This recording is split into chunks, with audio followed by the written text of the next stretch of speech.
Hello, this is that creepy bald guy known as Marshall Horror, and I'm here to present you with another episode of Critiquing the Critics, where I critique the critics. Yeah, apparently that's my theme song. Pretty lame.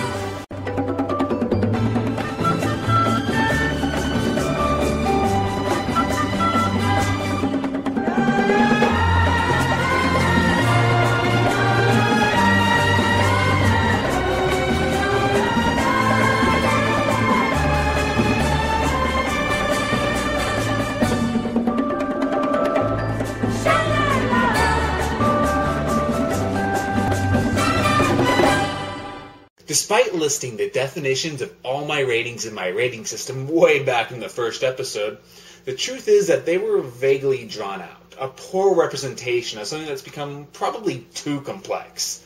Now, I've spent a lot of time explaining what a 3-star reviewer is to me, but do you want to know what a 4-star reviewer is? Which brings us to today's subject, Angry Joe, a 4-star reviewer. Spoiler alert.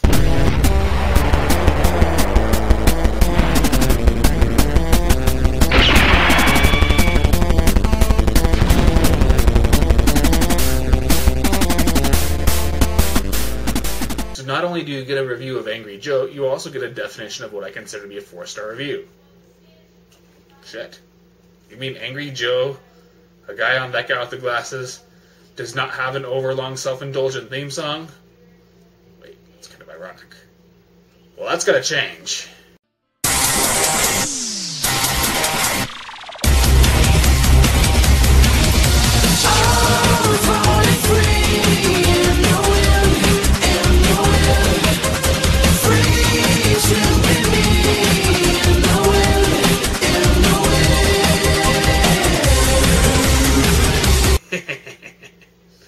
Pissing off one reviewer at a time. To me, a 4-star reviewer is someone who anyone can enjoy for any reason. Oh, sure, you can have some unfunny parts. Whoa, now, Betsy! Whoa! Calm yourself, girl! Whoa, Betsy! I said, whoa! Whoa! A bit much. Some mistaken information, and even whole reviews that might suck. So you see them, you shoot them, you slice yourself off an ear, soldier, you make a necklace, and you go the hell home, it's over. That wasn't very funny. That was actually very painful. But they don't happen enough to take away from your excitement when a new episode comes out. They don't take away from your overall appreciation of said reviewer. All of the 4 possible priorities are covered so you can find something for everyone's taste, and they're all balanced well enough too. Angry Joe has a lot of stuff out there, but this review will focus mainly on his angry reviews. He reviews contemporary video games, giving him actual relevance, but he also reviews some movies as well. I'll save those maybe for another review. Oh, and don't worry, despite what the name suggests, he is in no way a ripoff of that more famous angry video game nerd, you know, the Irate Gamer. So let's bring up the reviewer Triforce and analyze Joe's worth. This could be debated because his priorities tend to shift from time to time, sometimes even in the same review, but I think the main focus is the information, or more specifically, their critiquing. I say this because if he focused on humor, nearly every line would be a joke with maybe an underlining criticism to be found at best, much like how the Nostalgia Critic does his reviews. But Joe seems to spend more time critiquing the game, and I think he's spectacular at it. Angry Joe's critiquing covers a wide variety of the video game's aspects. He'll cover the story, the graphics, the gimmicks, and the gameplay in excellent detail, being accessible yet articulate in his delivery. The graphics are amazing. The locations have a good variety, surprisingly for a Western. The voice acting is A-list, and they avoid cliché characters and manage to put together a really engaging story with a satisfying ending. No major hook, sequel, cop-out ending here. The environments ooze detail, and the animations are nearly flawless. He doesn't get hung up on anything either. He puts a lot of emphasis on multiplayer, something that's obviously very important to him, and as embarrassing as this is something I just recently learned is very important in modern gaming. He'll even adopt a tutorial style of reviewing quite often, showing us how the game works and what to do. When it fits for the review, he'll even deliver some backstory so you know the context. He finds flaws in good games and strengths in bad games.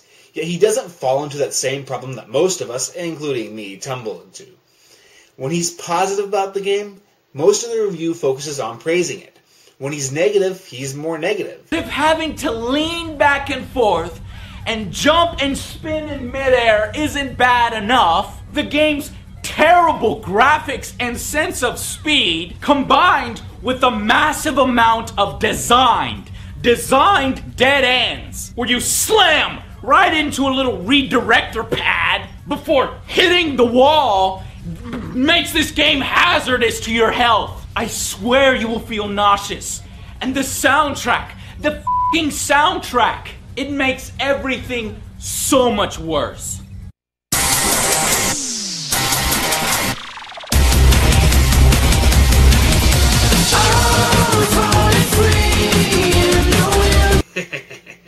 I think too many reviewers lose focus and exploit the problems in an otherwise good game, almost forgetting that the review is in fact meant to be positive. And still, I haven't even gotten to the best part yet. Angry Joe did what no other game reviewer has done for me before. Actually convinced me to go out and buy a new video game. I spent $55 on this. Do you know how rare that is? I'm like the guy who gets the crappy games that cost $10 after they've been out for 3 years. And I actually went out and spent a crap load of money on something I really don't have much time for. But I am really happy with this, and I enjoyed it just as much as he did. In fact, I'm still playing it. I have very little attention span when it comes to playing video games. Other times I have to actually force myself not to be swayed because his arguments can be so persuasive. To me, that's the best kind of reviewer, when they can convince you to watch or play something. Right behind this is the humor. He'll either poke fun at a game, good or bad, or there will be skits. Or it'll just come from Joe's delivery.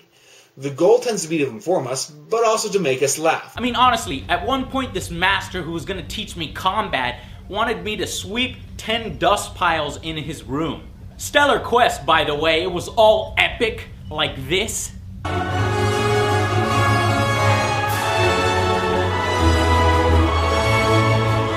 Or perhaps make the information go down easier with a bout of laughter. Yet despite its importance, it's also very much supported by both the character and technicals, so I might be a bit early in presenting this priority.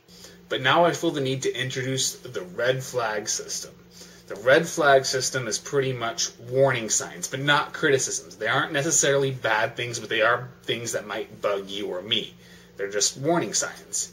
And the first red flag has to be Joe goes over the top. If cheesy, corny, over-the-top mugging bothers you, you probably won't like Joe. As for me, I don't mind it if the reviewer does it well, which I think Joe does. It's just a matter of taste, I guess. Since we've already spilled into the character priority a bit, let's jump into that. The humor and character are very closely tied together, as the humor tends to come from Joe's delivery. It's not that the lines are always funny, it's just the way he says them that makes it funny. And I do think that he's one of the few guys who can make profanity amusing. While Angry Joe does go full-on character mode in other skits and shows he does, with his angry reviews it's usually just an exaggeration of his normal personality. I find him to be very compelling and charismatic, so no issues there. He also gets into goofy arguments with that monitor thing in the background. Strangely, he has chemistry with it, which is kind of weird, but does add to the laughter. Now, I really don't feel comfortable bringing this one up, but Joe has been criticized as being a bit of an egomaniac. I don't personally care if he is. I mean, the only time I think I would ever care, at least to the point where it starts affecting my enjoyment of their videos, is maybe if somehow that ego directly affected me, but it hasn't. And I always think those kind of things are blown out of proportion anyway. So if that really does bug you, then just take that in consideration, I guess. Finally, we've come to the technicals, the production values. The audio, video, and editing are all excellent. I'd say they're typically of a That Guy with the Glasses reviewer, pretty much perfect. He does throw in a fair amount of spectacle in his reviews, probably having the cleanest looking green screen that I've ever seen. He usually uses this for skits, which drives the humor, obviously. Or he'll use it for the critiquing, adding an extra dimension to the criticisms. It's often jaw-dropping. So Joe has excellent production values, which help support the character, criticisms, and especially the humor. So that's it, I guess. That's a 4 out of 4 star rating, and that's what Angry Joe is. Because he's insightful, funny, and grand with his presentation. Every aspect of reviewing is pretty much covered in his reviews, and they're covered with style. The end result is that I'd recommend him to pretty much anyone, red flags taken into consideration, of course, and not just to a specific group of people. But to add to all of that, he does what I think a lot of reviewers have forgotten to do, to convince the viewer to invest their time and money in the product or simply to avoid it. I leave you with this. A 4-star reviewer won't necessarily be enjoyed by everyone, but they can be enjoyed by anyone. So to check out Angry Joe's reviews, just check the links in my description for the 2 of you possibly who actually haven't seen any of his videos. My name is Marshall Horror, and I'm here to tell you that those who cannot do, critique.